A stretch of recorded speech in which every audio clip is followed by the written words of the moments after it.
자, 오늘 지금 처음 수업입니까?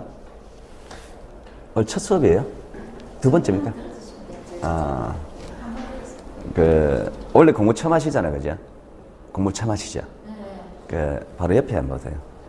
이분 있잖아요, 그죠? 예, 이분은 작년에 하셨거든요. 예, 작년에 하셨는데 똑 떨어졌어요. 저 시험 안 봤어요, 괜찮아요. 어쨌든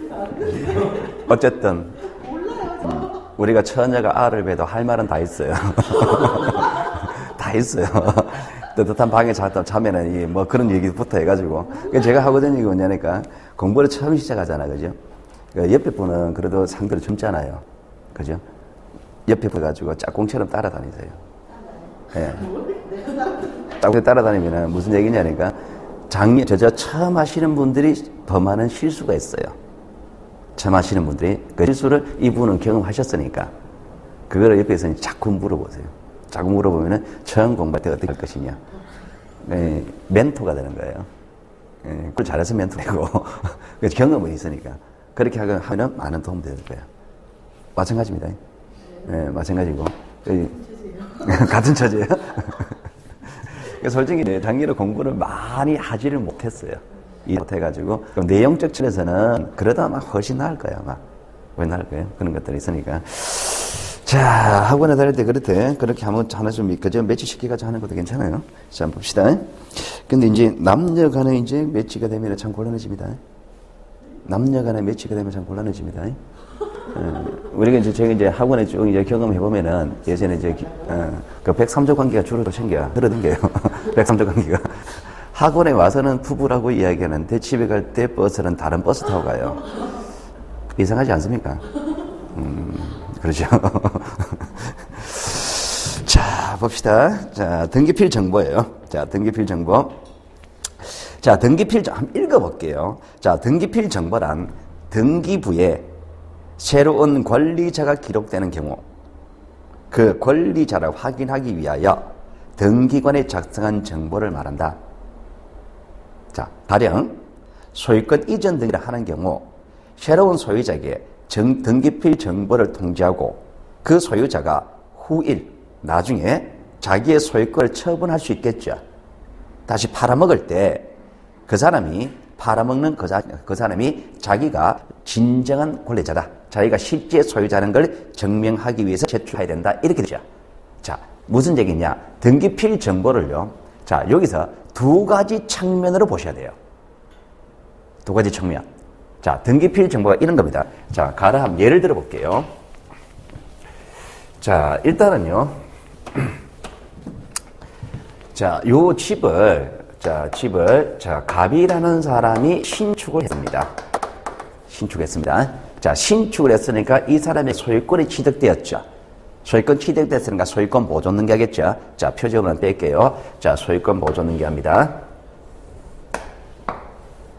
자, 1번 소유권 보존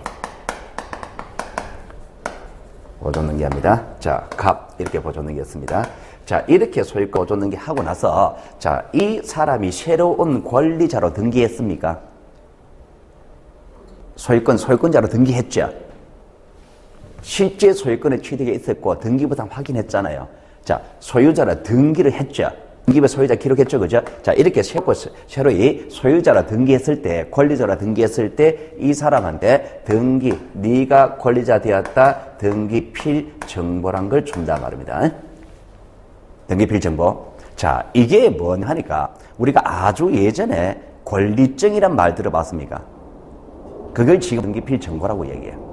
권리증을 등기필 정보라고 그럽니다. 그럼 이 사람이 이제 새로운 권리자다 이 말입니다. 그럼 등기필 정보를 등기원에 만들어서 얘 준단 말입니다. 자, 얘가 등기필 정보 받아 있겠죠? 얘가 등기필 정보를 가지고 있을 거 아니에요, 그죠? 자, 등기필 정보를 가지고 있자. 자, 이게 이제 어떻게 썩느냐 말입니다. 어떻게 썩느냐는 이 사람이 나중에 어려운 사람에게 매매를 할 수 있겠죠. 집 팔아먹을 수 있겠죠. 자, 그러면 이 사람이 가지고 있는 소유권을 넘겨줘야 되잖아요. 그럼 이 사람은 우리는 의무자라 그럽니까? 소유권 주는 사람을. 자, 이 사람을 소유권 넘겨받는 사람은 권리자라 그럽니까? 권리자라 그러죠. 자, 그러면은 이 을의 입장에서 봤을 때 이 사람이 실제 소유자 맞나 말입니다. 등기부에 갑으로 되어 있습니다. 실제 소유자 맞습니까? 확실합니까? 진짜입니까? 소유자로 추정될 뿐이잖아요. 소유자로 추정될 뿐이죠. 공신적 인정 안 되잖아요. 그러니까 이 사람의 소유자라 보이지만 나중에 진짜 소유자가 아닐 수도 있잖아요. 그죠? 그러니까 이 사람이 봤을 때 이 사람의 실제 소유자 인지하는지 등기부 가지고 확신할 수는 없잖아요. 그죠? 확정은 못 짓죠. 나중에 다른 문서 나와버리면 깨져버리잖아요. 추정료가. 저 문제 추정했잖아요. 그죠? 깨질 수도 있으니까 그런 문제 생기니까 이 사람 입장에서는 얘를 확실히 못 믿는단 말입니다. 그러니까 얘가 얘한테 네가 진짜 소유자 맞나 확인해보자. 등기부 이래 돼 있는데 네가 소유자 아닐 수도 있다. 완전히 못 믿겠다. 그러니까 네가 진짜 소유자라면은 과거에 이 등기하고 나서 받은 이 등기필 정보가 있을 것이다. 이거 가지고 와. 이렇게 되는 거예요. 우리가 여기서 갑이라고 을이라고 적어놨지만은 실제로 이 갑은 이 사람이잖아요. 실제로는 얘가 갑 맞습니까? 이잖아요. 실제는 사람이 나왔잖아요. 얘가 갑이라고 해가지고 나타났잖아요. 내가 갑인데요 라고 해서 나타났잖아요. 그죠? 이 사람이 갑 맞습니까? 명찰 달고 있습니까? 이마에 바코드 찍어놨습니까? 아니잖아요. 사실은 A라는 사람이 나타나서 내가 큰데요. 그리고 내가 이 집 소유자입니다. 라고 해서 팔아먹을 수도 있잖아요. 실제는. 그죠? 매도에 나타난 사람이 등기부에 이 사람인지 아닌지 모르잖아요. 모르니까 너가 진짜 갑이라 그러면은 이 사람이 맞다면 이 등기하면서 받은 등기 정보 있을 것이다. 이거 가지고 와 이러는 거예요. 왜 그러냐니까 등기필 정보는요 세상에 하나밖에 없습니다. 두 개는 절대로 안 맞다. 만약에 잊어버렸단 말입니다. 잊어버렸다 등기소에 제곱 없습니다. 세상에 딱 하나만 있어요 이게. 딱 하나밖에 없으니까 그러면은 등기필 정보 가지고 오라는 얘기는 네가 이 사람이 맞다는 걸 입증하라 이 얘기단 말입니다. 가능합니까? 그러니까 우리가 예전에 집 사고 할 때 권리증을 가지고 오라 그러잖아요. 권리증 보자 그러잖아요. 그지? 그거 없으면 그 사람이 소유자 아는 게 돼버리잖아요. 그죠? 일상생활에서 그 역할을 하는 게 등기필 정보라는 겁니다. 되겠습니까? 그러면 등기필 정보를 가지고 온단 말입니다. 그 등기필 정보를 가지고 옵니다. 제출한단 말입니다. 제출한다는 얘기는 이 사람이 맞다는 얘기입니까? 이 사람이 A인지 갑인지는 모르겠는데 실제로 봐서는 우리가 모르잖아. 그죠? 주민등록 등본이 있습니다. 주민등록 등본 가지고 갔습니다. 그 사람 소유자 맞습니까? 그 사람 맞습니까? 모릅니다. 그거. 그죠? 그러니까 이 사람인지 확인하려고 등기필 정보를 제출하는 거예요. 자, 그러면 정리해 볼게요. 두 가지다. 자, 등기필 정보는 어떤 경우에 작성합니까? 권리자 기록하는 경우에 작성합니다. 권리자. 등기부에 권리자 이름 적을 때 작성하는 거예요. 자, 언제 써먹습니까? 그 권리를 처분할 때 써먹는 거예요. 자, 여러분이 집 샀잖아요. 그죠? 집 삽니다. 자, 집을 사고 나서 여러분 이름으로 등기했죠? 그럼 여러분은 등기필 정보를 받았겠습니까? 이딴 말입니다. 그거 언제 써먹어요? 나중에 다시 팔아먹을 때 써먹는 거예요. 등기필 정보는. 그죠? 그러니까 여러분이 집 사고 나서 법무사한테 사건 맡겼잖아요. 맡기고 나서 법무사가 등기 다 해주고 나서 서류 하나 줬죠. 집에 잘 보관하고 있잖아요. 그죠? 이거 잘 보관하고 있어야 됩니다라고 이야기하잖아요. 그죠? 잘 보관하고 있죠. 그죠? 그게 등기필 정보예요. 언제 써먹냐 말입니다. 나중에 집 팔 때 써먹는 거예요. 이거. 집 팔 때 그거를 제출해야만이 내가 소유자라는 게 입증이 되는 거예요. 그게 등기필 정보란 겁니다. 감이 옵니까? 등기정보. 등기필 정보란 것은 권리자로 등기하고 나서 받은 겁니다. 나중에 그 권리 처분할 때 써먹는 거예요. 처분할 때 내가 진짜 그 권리자라는 걸 맞다는 걸 입증해서 써먹는 겁니다. 자, 가죠? 등기필 정보가 뭔지는 감이 오죠? 집에 보관하고 있는 겁니다. 옛날 일정이라 하고 옛날에 고랬는데 지금을 등기필 정보라 그런 거예요. 자, 그러면 다시 볼게요. 자, 등기필 정보란 등기부에 새로운 권리자가 기록되는 경우죠. 권리자가 기록되는 경우입니다. 자, 다시 권리 두 글자를 보세요. 권리자로 등기되는 경우입니다. 자, 역으로 가볼게요. 그러면은 등기필 정보는 갑구나 을구에 등기할 때는 등기필 정보가 나오겠습니까? 갑구는 소유권에 관한 등기죠. 을구는 소유권 이외의 권리에 관한 등기죠. 그럼 갑구, 을구는 소유권이든 소유권 아닌 권리든 어쨌든 권리입니까? 어쨌든 권리에 관한 등기니까 등기필 정보가 나오겠죠. 자, 표제부는 권리입니까? 사실관계죠. 부동산 표시 사실관계잖아요. 표제부는. 그럼 표제부 등기하고 나서는 등기필 정보가 나온다 안 나온다? 안 나온다는 얘기입니다. 갑구, 을구였으면 등기필 정보 나옵니다. 자, 권리라는 두 단어를 본 거예요. 자, 그러면 권리자가 기록되는 경우입니다. 기록이라는 글자를 이제 보세요. 권리자 이름 적어 넣을 때 권리자가 될 때 등기필 정보를 받아요. 자, 반대로 가볼게요. 우리가 저번에 그죠? 말소 등기란 게 있었습니까? 말소 등기란 것은 등기부에 내용 기록하는 겁니까? 있는 거 없이 하는 겁니까? 있는 거 없이 하는 거죠. 말소 등기는 기록이 아니죠. 새로 쓰는 게 권리자가 새로 생기는 게 아니잖아요. 새로 생기는 게 아니기 때문에 말소 등기할 때 등기필 정보가 나온다 안 나온다? 안 나오는 겁니다. 그렇죠? 자, 지금 글자 두 개 본 거예요. 권리라는 글자, 기록이라는 글자 봤습니다. 다시 권리자 앞으로 가볼게요. 바로 앞에 뭐라 됐습니까? 새로운 권리자죠. 자, 새로운이라는 글자 볼게요.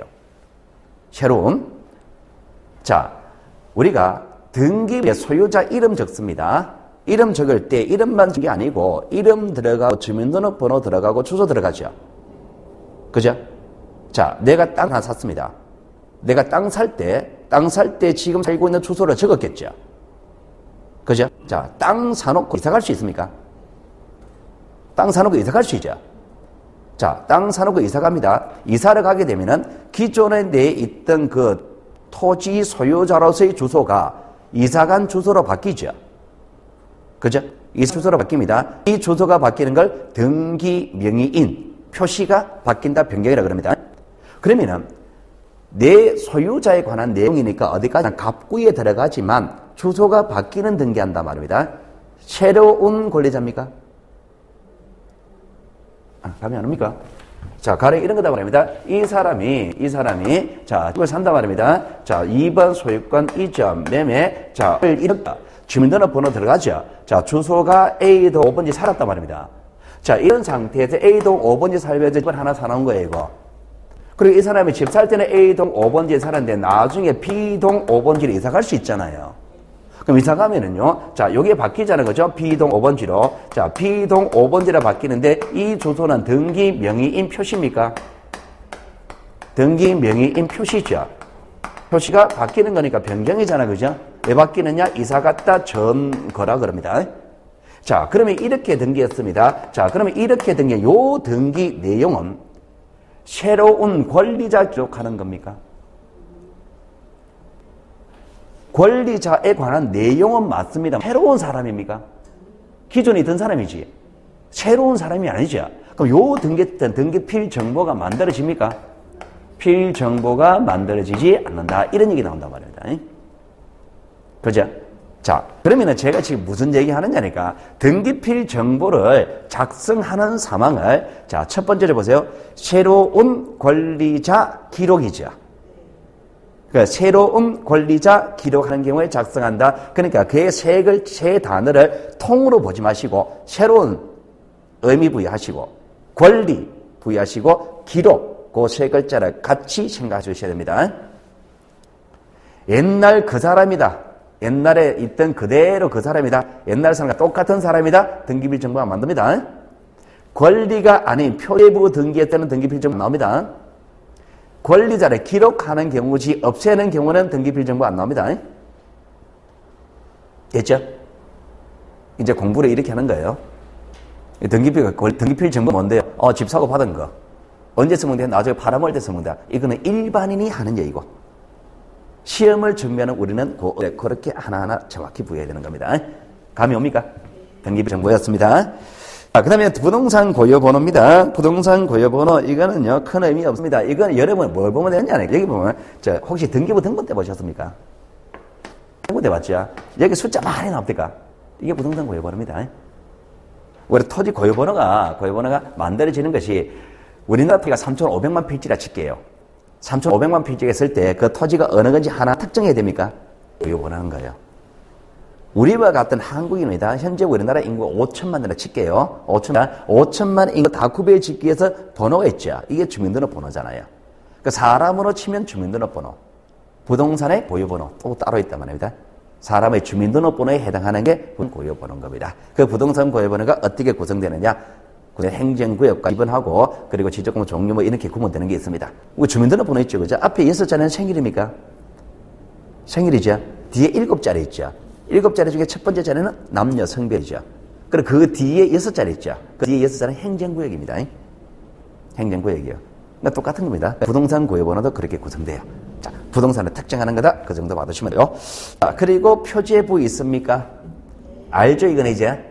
그죠? 자, 그 다음에, 자, 갑구입니까? 43번. 알죠? 알고 있죠? 자, 그리고 등기부 부본입니다. 자, 등기부 부본인데, 자, 부본은 뭐냐 하니까, 원본 베낀 게 부본입니다. 부본, 그러면 원본 베낀 것, 이렇게 생각하시면 됩니다. 자, 우리가 예전에 우리가 등기부가 책으로 만들던 시절도 있었어요. 예전에 우리가 등기부를 94년도 이전에 등기부 책으로 만들었습니다. 옛날 등기부는 등본 때문에 그 책을 복사해가지고 내한테 주는 거였거든요. 그리고 제일 뒤에 인정해가 주는 거였습니다. 그러니까 책으로 만들 등기부를 작성할 당시에는요, 부본이라는 게 없었어요. 그 책을 일일이 다 베껴 놓는다, 이건 있을 수가 없잖아요. 물리적으로 불가능하잖아요. 그죠? 그러니까 지금은 전산으로 등기 사무 처리합니다. 지금 전산 등기거든요. 전산 등기니까 부본을 만듭니다. 이건 어떻게 보면 전산 등기가 파일이 있겠죠. 파일 복사 뜨면 됩니까? 파일 복사 뜨는 게 있잖아요. 범위를 딱 정해가지고 자, 엔터키 딱 누르면 한 장은 쫙 복사 나오죠. 그걸 부본이라고 해요. 전산 등기부 파일 복사해 놓은 거, 이게 부본이라고 그럽니다. 부본. 원본 베끼는 게 부본입니다. 부본. 그럼 이 부본은요, 어떤 경우에 써먹느냐 말입니다. 어떤 경우에 써먹느냐니까, 우리가 이제 파일로 전산으로 등기 사무 처리합니다. 전산으로 등기 사무 처리하니까 상당히 편리합니까? 상당히 편리하죠. 그런데 편리한 만큼 위험합니다. 편리한 만큼 위험하다는 게 뭐냐니까, 우리가 파일 해킹이 가능합니까? 해킹 가능하죠. 그런 말입니다. 그럼 해킹 가능해가 바이러스 먹어버리면 제 기능을 못할 수도 있잖아요. 그런 경우에 원본 베낀 부본이 있죠. 그런 경우에 이 빼가 가지고 복원하는 거예요. 그렇게 써먹으려고 만들어 놓은 게 부본입니다. 부본. 자, 원본 베껴 놓은 게 부본. 자, 폐쇄 등기부. 자, 이거는 뭐냐니까, 우리가 예전에 그죠, 종료 등기부가 있었죠, 그죠? 종이로 책으로 만든 등기부 시절에 있었다 그랬잖아, 그죠? 그 책으로 만든 등기부 내용이 전산 등기부가 시험으로서 거기서 책으로 만든 등기부 상에서 현재 효력 있는 걸 다 옮겨왔겠죠. 전산으로 다 입력됐겠죠. 자, 전산으로 다 입력했습니다. 그럼 옛날에 책으로 만들어서 있던 그 등기부는 현실적으로 필요 있습니까? 필요 없죠. 그거를 폐쇄 등기부라 그럽니다. 폐쇄 등기부. 자, 폐쇄 등기부라 그러고, 자, 그리고 또 이런 경우도 생깁니다. 자, 토지가 이렇게 자, 이게 토지가 두 필지가 있습니다. 자, 이게 5번지 토지고 6번지 토지입니다. 둘 다 소유자 같습니다. 자, 그럼 소유자 같다면은요, 5번지 토지하고 6번지 토지 이거를 합치는 게 가능합니까? 이걸 합병이라 그럽니다. 합병이 되면요, 10번은 5번이 됩니다. 몰랍니다. 그럼 토지가 두 개가 하나 돼버렸죠. 그러면 토지 두 개일 당시에 5번지 토지에 등기부 있었죠. 6번지 토지에 등기부 있었겠죠. 자, 그리고 5번지 등기부 하나만 남겨지죠. 그러면 여기 있던 내용들은 다 이렇게 옮겨오는 거예요. 옮겨오고 나서 이거 등기부 자체는 필요 있습니까? 없죠. 이거를 폐쇄한단 말입니다. 그것을 폐쇄 등기부라고 이야기를 하는 겁니다. 그러니까 등기부가 폐쇄되는 모습이 옛날에 그 책으로 된 등기부가 전산 입력되고 나서 폐쇄되는 경우도 있고, 그 부동산 여러 개가 하나 합쳐져 버리면은 등기부가 필요 없잖아요. 그게 폐쇄되는 경우도 있단 말입니다. 이걸 폐쇄 등기부라 그래요. 자, 폐쇄 등기부인데, 자, 이 폐쇄 등기는 어떤 역할을 하느냐 말입니다. 어떤 역할을 하느냐니까 이런 겁니다. 우리가 옛날에 그 종이 책으로 된 등기부 내용을 전산으로 입력했죠. 전산 입력했습니다. 전산 입력하는 게 그게 몇 년 걸려? 8년 걸립니다. 8년 걸렸습니다. 8년 걸려가지고 전산 입력가 있단 말입니다. 다 옮겨 적었으면 금수 작업 철저히 거쳤겠죠. 권리 문제니까, 소유자 문제니까 그 잘 옮겨야 돼. 근데 혹시나 부동산에 토지가 거맞으면은 수십만 개, 수천만 개 되나 합니다. 그럼 여러 개 옮겨다 보니 실수했을 수도 있겠죠. 그럼 현재 전산 등기부 내용에 다툼이 생길 수도 있겠죠. 그때는 옛날 거 봐야 되겠습니까? 큰 역할을 하는 거예요. 이 폐쇄 등기부가. 현재 등기부의 내용이 다툼이 생겼을 때 옛날 등기부가 판단 기준이 돼야 되는 겁니다. 몇 년간 보존해야 되겠습니까? 다툼이 생길 수 있는 기간 동안까지는 보존해야 되겠죠. 그러면 이 권리 다툼은 몇 년 동안 생기겠습니까? 한 10년 동안 생기면 없어질까요? 아니죠. 영원히 다툼이 생길 수도 있겠죠. 그러니까 폐쇄 등기는 영구 보존입니다. 영원히 보존합니다. 그러니까 등기소에 가면 뒤에 참고 책이 있어요. 참고. 근데 종이는 현실적으로 그 물리적으로 없어질 수도 있으니까 썩을 수도 있잖아요. 그러니까 사진 촬영이 났습니다. 폐쇄 등기부는 일정 시점이 지나면은 그거 없어질 수 있으니까 사진 촬영이라 그 마이크로필름으로 보존해야 됩니다. 그게 이제 폐쇄 등기부에 관한 얘기였어요. 감이 오죠? 자, 그리고 폐쇄된 등기용의 부활. 뭐 이런 거는 뭐냐니까 등기권이 잘못 없어진 거예요. 자, 앞으로 보세요. 자, 요거 두 개 합병됐습니다. 5번지 등기부 됐죠? 그럼 이게 폐쇄했죠? 폐쇄했습니다. 자, 그런데 사실은 합병이 있은 적이 없었어요. 합병이 된 적이 없습니다. 그럼 뭐 폐쇄된 겁니까? 합병했을 때 하나가 없어지는 거잖아요. 사실은 합병을 안 했단 말입니다. 합병하지를 않았어요. 합병하지를 않았다 그러면 이거 잘못 폐쇄했잖아요. 그러니까 다시 붙게 됐습니까? 이게 등기부의 부활이라 그래요. 폐쇄 등기부의 부활. 자, 제가 지금 폐쇄 등기 부활이란 말이 무슨 말인지 감이 오죠, 그죠?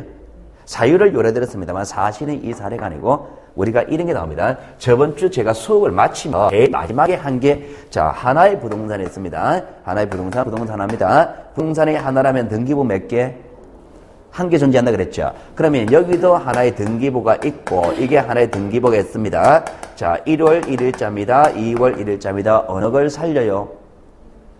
이걸 살리고 이걸 폐쇄한다 그랬잖아요. 이걸 폐쇄한다 그죠? 이게 폐쇄 등기부가 된 거예요. 그런데 사실은요, 언제나 이것만 살리는 게 아니고 예외가 있습니다.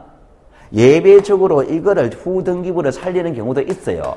자, 그러면 예외적으로 살리는 경우도 있다라고 하면은 원칙적으로 이게 살아남으니까 등기관은 이거를 폐쇄했는데 사실은 이 부동산에 대해서는 예외가 적용되는 사례인 거예요. 예외가 적용되는 사례입니다. 그런데 등기는 원칙 적용했죠. 잘못 적용했습니까? 그죠? 그럼 이게 살아있고 이걸 폐쇄해야 될 거 아니에요. 그 등기는 잘못 폐쇄했잖아요. 잘못 폐쇄한 거죠. 이거를 다시 살려야 되겠죠? 이 폐쇄 등기부 부활이라고 이야기하는 겁니다. 부활.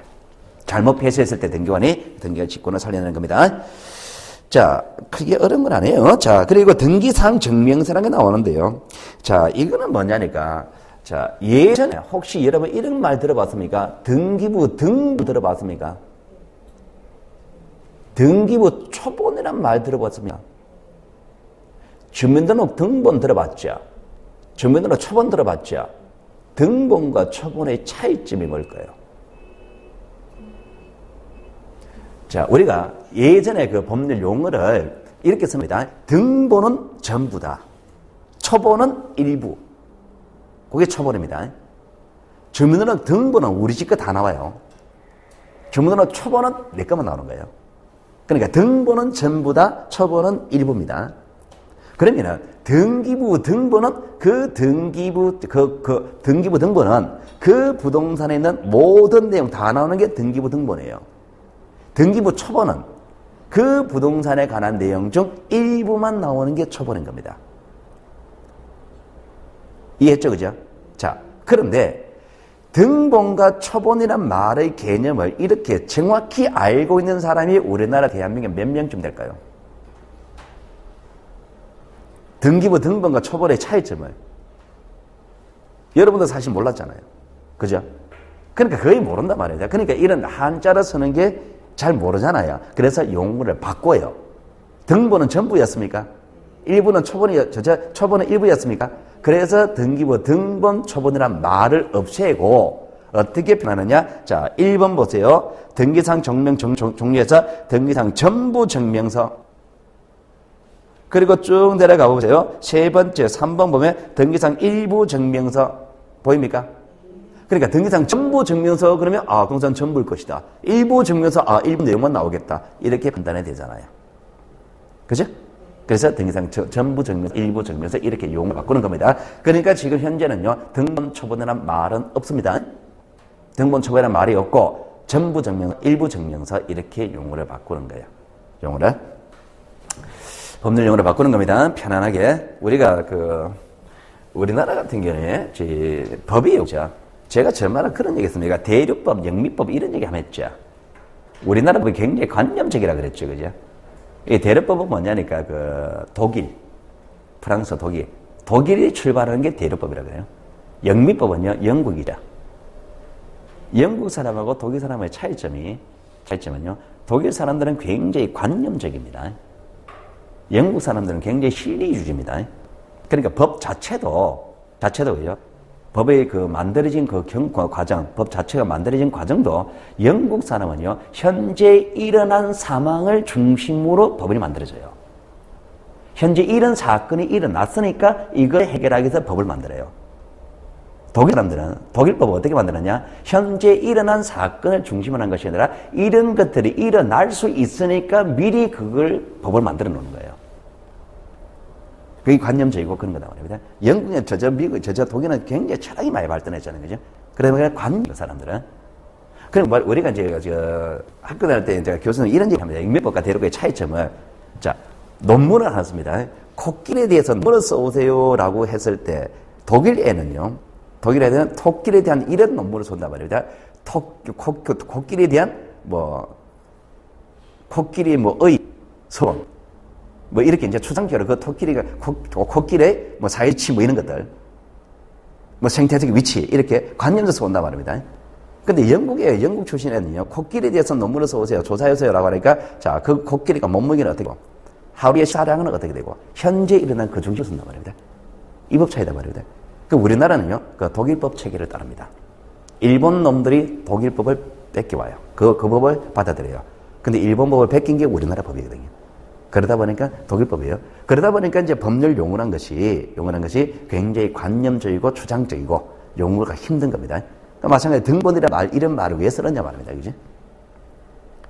우리나라 기본적으로요, 법이란 것이 우리나라 법하고 영국 법은요, 기본적으로 차이가, 조선시대에 우리가 이런 게 있었죠. 경국대전이 조선시대에 우리나라 지금 헌법에 해당한 거잖아요. 그죠? 그 경국대전이 이게 어떻게 해서 만들어졌냐 말입니다. 우리나라 법은요, 기본적으로 우리나라 이 관념 자체가 통제의 수단으로 만들었습니다. 법을. 이런 일을 하면 안 돼라고 해요. 이런 일을 하면은 어떻게 돼라고 법이 만들어집니다. 이런 일을 하지 말라고 한단 말입니다. 그거 빼고 하면 되죠. 그죠? 근데 영국 법은 이런 만들어요. 이걸 하면은 이런 혜택이 있어. 이걸 하면은 이런 혜택이 있어.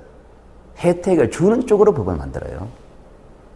그러니까 기본적으로 우리나라 같은 경우요, 법을 적용을 받는 거는 나쁜 쪽으로 법을 적용을 받아요. 법을 적용한다고 받는 거는. 영국은 법을 적용을 받는 거는 내 권리가 늘어나는 쪽으로 법을 적용받아요. 그럼 우리나라는 법을 지켜야 돼요? 안 지켜야 돼요? 지키면 좋은 거예요? 나쁜 거예요? 영국은 좋은 거. 그죠? 기본 출발이 이리 달라요. 우리나라 법률에다가 이거 하지 마라 그러잖아요. 그죠? 그런 식으로 법이 만들어진 거예요. 그죠? 그러니까 법이란 게 그렇습니다. 우리나라는 법을 지켜야 돼요? 말아야 돼요? 영국은? 지켜야 돼요. 그죠? 옛날에 그랬잖아요. 이렇게 이제 법을 만들어 놓고 일반 국민들은 잘 모르잖아요. 그죠? 그리고 이게 통치 수단으로 만들다 보니까 이러한 것들은 이 처벌하는 통치 수단을 만들다 보니까 그러면은 이 통치자 입장에서 본다면은 지배자의 입장에서 본다면은 그 법의 내용을 일반 백성들이 정확히 알고 있어야 되겠습니까? 모르고 있어야 되죠. 몰라야 될 거 아니에요. 법을 몰라야만 내가 통치를 하기 쉽잖아요. 그죠? 그러니까 옛날 우리나라 법은 다 한자로 만들어져 있죠. 외국 법은 안 그렇단 말입니다. 일반인들이 일반 백성, 일반 국민들이 어차피 그쪽도 글자 못 읽는 사람 많았을 거 아니에요, 그죠? 근데 그쪽은요, 그림으로 그려줍니다. 일반인들 말 가르쳐 주려고. 알으라고. 우리한테는 안 그랬잖아요, 그죠? 그러니까 옛날에는, 그죠? 이랬잖아요. 조선시대에. 니 죄는 니가 알다 그러면 내가 알아야 됩니까? 니 죄는 니가 알겠다 그러잖아요. 사또가. 니 죄는 니가 알렸다 그러면 내가 알아야 됩니까? 알아야지. 몰라도 알아야 됩니다. 왜? 알 때까지 맞으니까. 그렇잖아요, 그죠? 그러니까 이제 일단 때리고 시작하잖아요, 그죠? 왜? 그 사람들은 그 법을 해석 못하니까.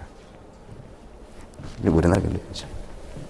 그런데 이렇게 이제 일반인들이 잘 알지 못하는 그런 용어들을 많이 썼단 말입니다. 근데 지금은요, 그 2000년대 이제 오면서 이제 법을 일반인들이 알아야 되니까 일반인들이 누구나 알 수 있는 용어로 바꿉니다. 용어로 바꿉니다. 그 이제 법이 많이 이제 일상생활 용어로 많이 바뀌어서요. 이것도 마찬가지로 등본, 초본 이런 말도 전부 정명서, 일부 정명서 이렇게 바뀌는 거야. 자, 그럼 이제 전부 정명서, 일부 정명서인데요. 자, 그러면 이제 정명서 종류를 구체적으로 볼게요. 자, 등기상 정명서가, 등기상 전부 정명서가 있는데 1번, 2번은 전부 정명서죠. 갈로 안을 보세요. 갈로 안을 보니까 전부 정명서가 말소된 사항 포함 있고 현재 유효 사항 있죠. 그죠? 그럼 여러분이 등기부 등본 때 보면은 현재 유효, 현재 효력이 있는 것만 깔끔히 정리된 걸 내가 볼 수 있고, 옛날에 내역들 있죠. 다 못된 거 다 없어진 거, 쭉쭉 그어진 거 있죠. 그죠? 그런 걸 볼 수도 있단 말입니다. 등기부가 두 종류가 있습니다. 혹시 여러분 대부분 인터넷 등기소 가가지고 등기부 열람해 봤습니까? 열람해 보면은 그게 선택하게 되어 있습니다. 말소사항 포함, 현재 유효사항. 말소사항은 다, 옛날에 그 내역이 이 부동산에서 빚잔치 했나 안 했나, 그죠? 그런 거 다 볼 수도 있고, 그 현재 효력이 있는 거 볼 필요 없다, 그죠? 내가 부동산 할 때 현재 유효한 것만 딱 볼 수도. 두 가지겠네요. 자, 전부 정명서 두 가지 이해됐죠, 그죠?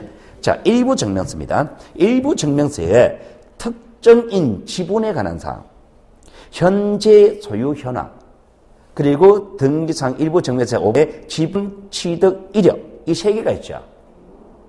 이게 뭐냐 말입니다. 일부 정명서가. 자, 가령요, 예를 들어 볼게요. 자, 여러분 스스로 한번 판단해 보세요.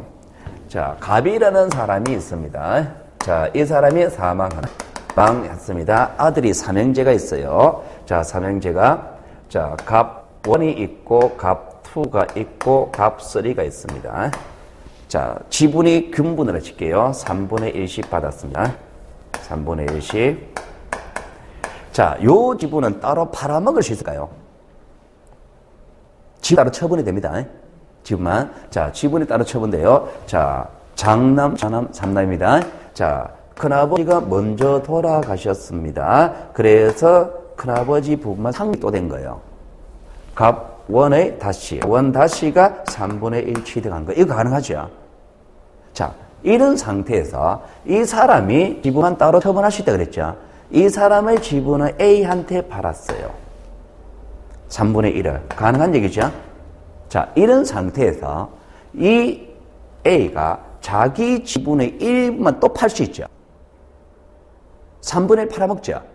3분의 1 팔아먹는데 3분의 1 중에 반은 얼마예요? 6분의 1이죠. 6분의 1만 여기 알파한테 지분 6분의 1을 할 수도 있죠. 그죠? 이 사람은 지분 얼마 남았습니까? 6분의 1 남았죠. 6분의 1 남았다는 표시 6분의 1 요 계산 안 해줍니다. 등기부상에서. 그죠? 자, 그리고 이 사람의 지분이 1분만 넘어갈 수 있죠. 이 사람의 지분이, 자, B한테 6분의 1만 넘길 수도 가능한 얘기죠. 자, 그리고 이 사람의 지분이, 이 사람이 또, 장남입니다. 또 사망했습니다. 사망해가지고, 얘 지분은, 자, 갑1의, 자, 2-가 있고, 그리고 갑1의 2-라는 또 지분이 상속이 돼요. 요 지분이 상속됩니다. 지분의 반반 상태였습니다. 6분의 1 가능하죠. 그죠? 이런 상태에서 얘가 지분을 베타한테 또 넘길 수도 있죠. 가능합니다. 이게 가능하죠? 현재 소유자 누구예요? 현재 소유자 누구? 계산해 볼까요? 현재 소유자는요, 베타라는 사람이 6분의 1 있죠. 자, 값 1의 2-가 6분을 가지고 있죠. 6분을 가지고 있고, 자, A가 6분의 1 가지고 있습니까? 6밖에 안 있으니까. 가지고 있죠.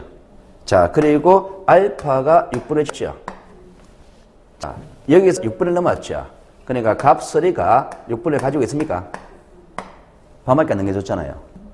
자, 그리고 자, B가 6분을 가지고 있습니까?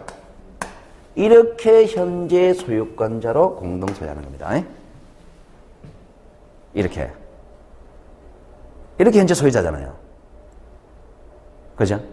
이렇게 소유자인데 여러분들 입장에서요, 이 등기부 이렇게 만약에 실제인 등기부라 그러면은 이 등기부 해석 못합니다, 여러분들.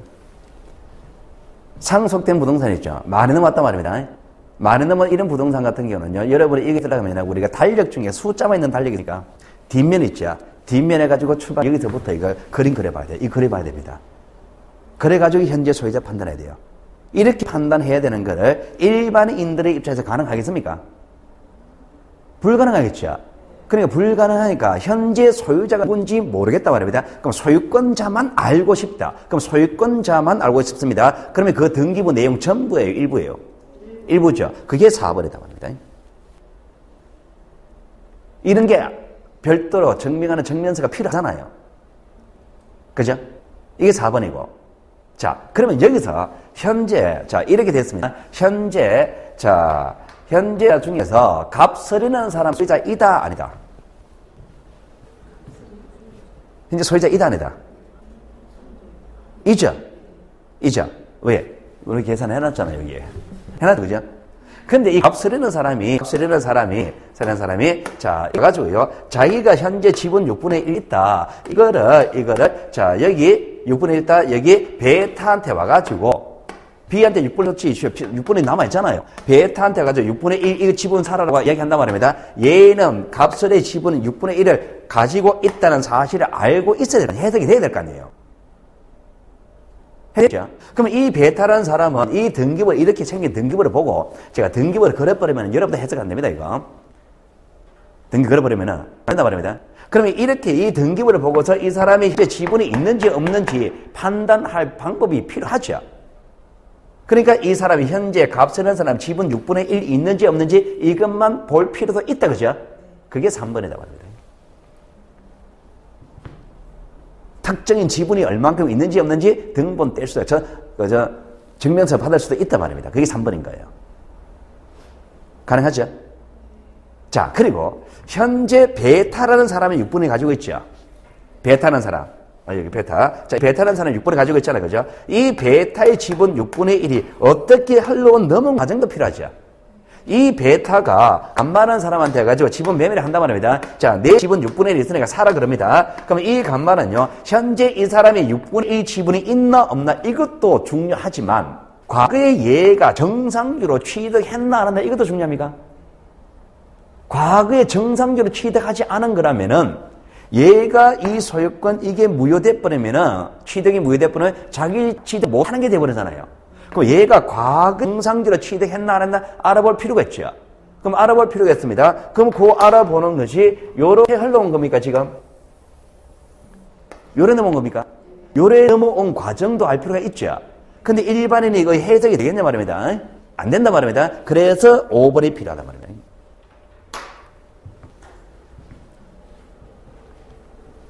맞죠? 시험 문제 아주 쉽게 냅니다. 아주 쉽게 나죠. 다음 전 등기상 증명서의 종류가 아닌 것을 예무해요. 딱 5개 딱 맞잖아요. 등기상 증명서 종류가 5개죠. 자, 전무 전문서는 몇 개? 2개. 말소상, 말소된 상 넣고 빼고. 일부 증명서는 몇 개? 3개. 현재 소유 현황, 특정 지분 현황, 지분 취득 이력, 그 지분 흐름의 내역 필요하죠, 그죠? 요 증명서 3개가 있는 겁니다. 자, 참고로 그 증명서 종류 중에서 담보권 내역 알 수 있는 방법이 있을까요? 일부 증명서 종류 중에서 현재 이 부동산 담보 설정됐나 안 됐나 이것만 증명서 받을 수는 없습니다. 이 부동산에 전세권이 있나 없나 전세권만 알 수 있는 법 없습니다.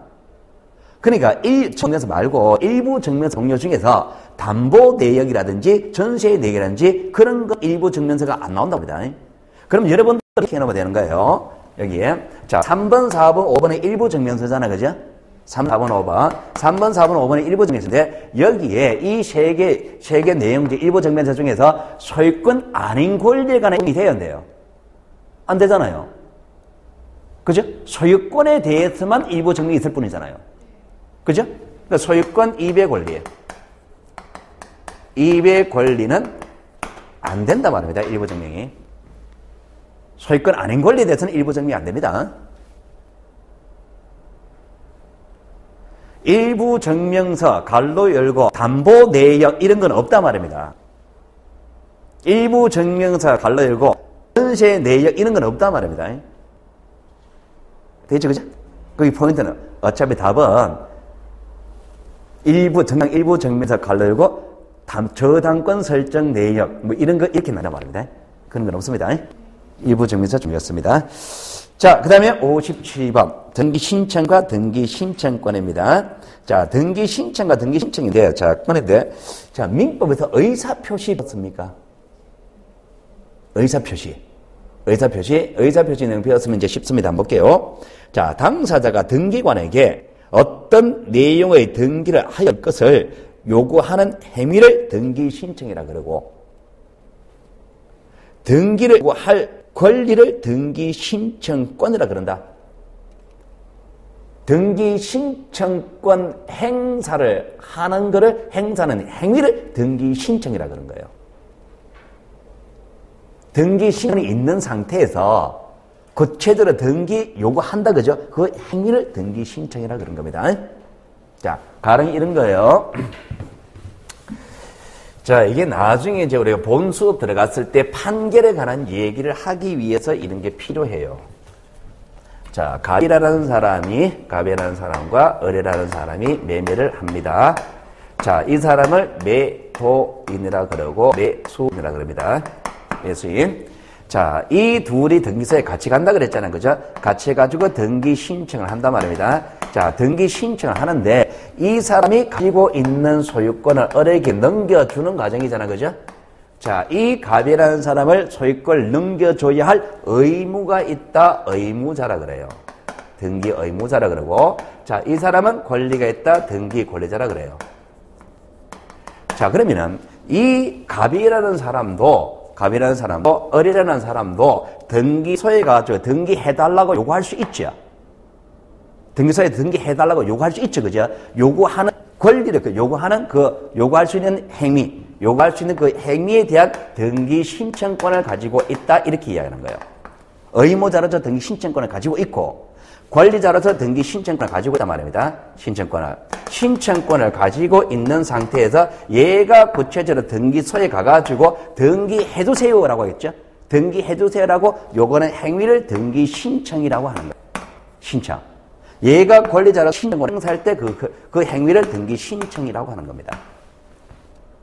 그럼 신청이라는 행위는 신청권에서 나오는 거예요. 그죠? 신청할 수 있는 권리를 신청권이라고 그래요. 등기 신청권. 그럼 이도 등기 신청권을 행사하고 이 사람도 등기 신청권을 행사입니다. 그럼 등기소에 이제 매도인 등기 신청 의사가 들어왔습니까? 신청하는 등기 신청 의사 표시하는 거잖아요. 그죠? 매수인과 매도 등기 신청 의사가 다 들어왔죠. 매수인과 매도인의 의사가 다 들어왔습니다. 들어왔을 때 그를 공동신청 이렇게 이야기를 한단 말입니다. 공동신청. 매도인과 매수인 중에 한 사람은 의사만 들어올 수 있죠. 그걸 단독신청 이렇게 합니다. 그러면 공동과 단독은 사람 수는 관계없습니다. 사람 수는 아버지 돌아가셨으나 망했습니다. 자, 갑 1, 갑 2, 갑 3가 있습니다. 자, 그러면 이 사람의 권리가 이 사람에게 넘어오는 거죠. 그죠? 넘어오면 등기소에 누가 갑니까? 이 사람은 가죠. 그럼 이 사람의 등기소에, 이 사람들이 세 사람의 등기소에 가가지고 등기 신청해달라고 하겠죠. 등기해달라고 요구했죠. 등기 신청하겠죠. 그죠? 해달라고 요구한다. 그죠? 신청을 합니다. 자, 신청을 합니다. 공동, 단독. 세 사람이잖아요. 이러시면 공동 이러면 안 됩니다. 이쪽의 등기 신청 의사는 안 들어오잖아요. 이쪽의 신청 의사만 들어왔잖아요. 그러니까 한쪽의 신청 의사가 들어왔기 때문에 이거는 단독인 겁니다. 그러니까 공동과 단독의 기준은 그 신청 의사가 권리자, 의무자 두 방향 다 들어오느냐, 한 방향만 들어오느냐, 이 차이지 사람 수를 가지고 공동, 단독이라 이야기하는 건 아니다 말입니다. 이쪽의 의사만 들어왔을 뿐이잖아요. 소유권이 넘어오는 거잖아요. 그죠? 넘겨받는 쪽 의사가 들어왔을 뿐이니까 이건 단독이 되네요. 공동, 단독의 기준은 여러 쪽, 두 방향 다 들어오느냐, 한 방향만 들어오느냐, 그 차이인 것이지, 사람이 두 사람이냐, 세 사람이냐, 이거는 관계없는 겁니다. 되겠죠? 그죠? 자, 그게 등기 신청과 신청권이었고, 자, 그리고 그 밑에 이제 신청하기 위한, 의사 표시하기 위한 당사자는 의사 능력이 된다뇨. 잠시 후에 등기 신청 능력 가서 다시 할게요. 자, 그리고 광고서 촉탁이야. 자, 이거만. 자, 신청과 촉탁이 뭐냐 말입니다. 신청하고 촉탁은요, 주체 차이입니다. 주체. 등기를 요구하는 행위를 신청과 촉탁이라는데, 누가 요구하느냐 말이야. 요구하는 주체가 우리와 같은 일반인이 요구한다, 신청. 관공서가 요구한다, 촉탁. 용어로 쓰는 겁니다. 요구하는 주체. 등기를 요구하는 주체가 누구이냐? 그 주체가 일반인이냐, 관공서냐에 따라서 신청한다, 촉탁한다 라고 한 거예요. 일상은 똑같습니다. 여러분들이 그죠? 세무서에 가서 어떤 내용을 요구할 수도 있죠. 세무서에 동사무소에 가서 어떤 내용을 요구할 수도 있죠. 그죠? 관공서에 가서 요구하는 게 여러분은 일반인입니까? 일반인이 가서 요구하는 행위니까 관공서, 세무서에서 뭐를 신청하고 동사무소에서 주민등록 등본 발급 신청한다는 거예요. 신청한다 그런 겁니다. 등기소에 가서 내가 요구하니까 신청한다 그래요. 그런데 관공서에 요구할 수도 있겠죠. 그죠? 뭐 구청에서 세무서로 요구할 수도 있겠죠. 세무서에서 법원에 요구할 수도 있겠죠. 등기소에서 요구할 수도 있겠죠. 구청에서 등기소에 요구할 수도 있겠죠. 그럼 관공서가 관공서에 요구하는 것을 촉탁이라고 그런 거예요. 그러니까 촉탁하는 게 별 의미 없습니다. 그러니까 누가 요구하느냐, 그 주체에 따라서 신청과 촉탁 이렇게 용어를 쓰는 거예요. 자, 그리고 등기관 직권에 의한 등기입니다. 직권에 의한 등기. 자, 등기관 지가 알아서 한다. 이 직권에 의한 등기예요. 여기에 관한 얘기는요, 조금 이면적인 얘기가 많습니다. 이건 아주 본석 가서 할게요. 직권에 의한 등기 종류는. 자, 그리고, 자, 그 다음에, 자, 법원의 명령에 의한 등기입니다. 자, 법원의 명령에 의한 등기인데, 자, 여기서는요, 자, 이런 겁니다. 키워드가 등기원의 결정에 대한 이 신청에 대하여 지방법원에서 결정하기 전 또는 후에 지방법원이 등기관에게 등기를 요구하는 행위를 말한다. 이 신청 절차에서만 행해지는 등기다 이렇게 됐죠. 자, 이 신청 첫 번째 줄 앞부분 이 신청하는 글자 박스 치세요. 그게 포인트입니다.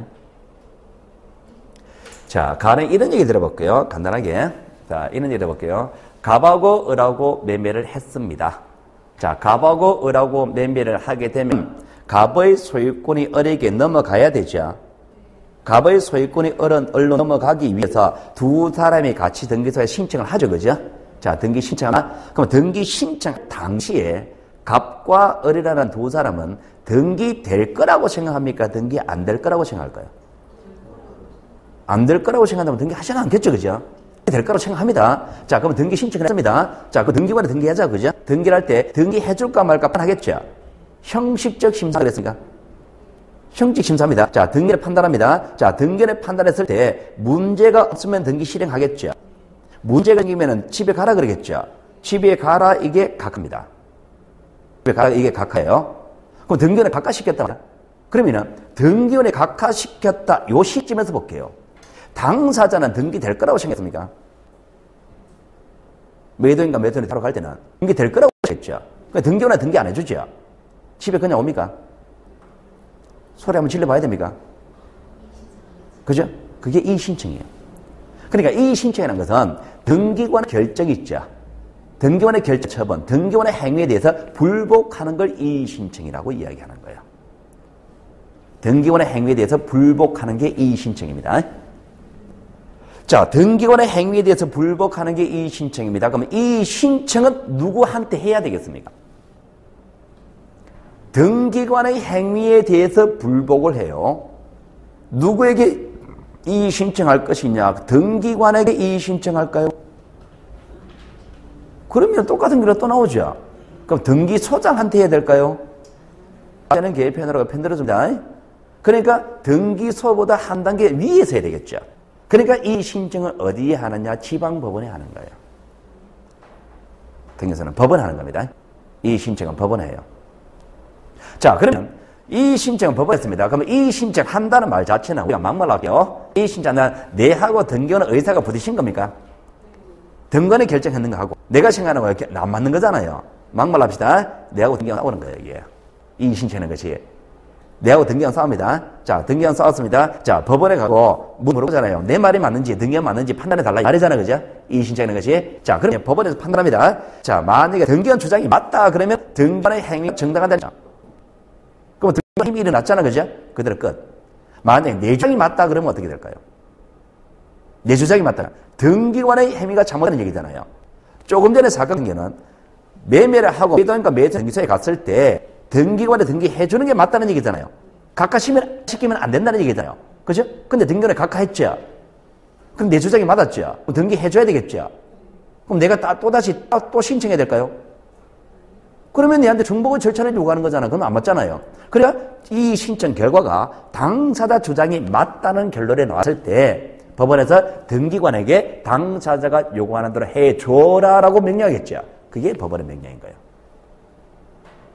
법에.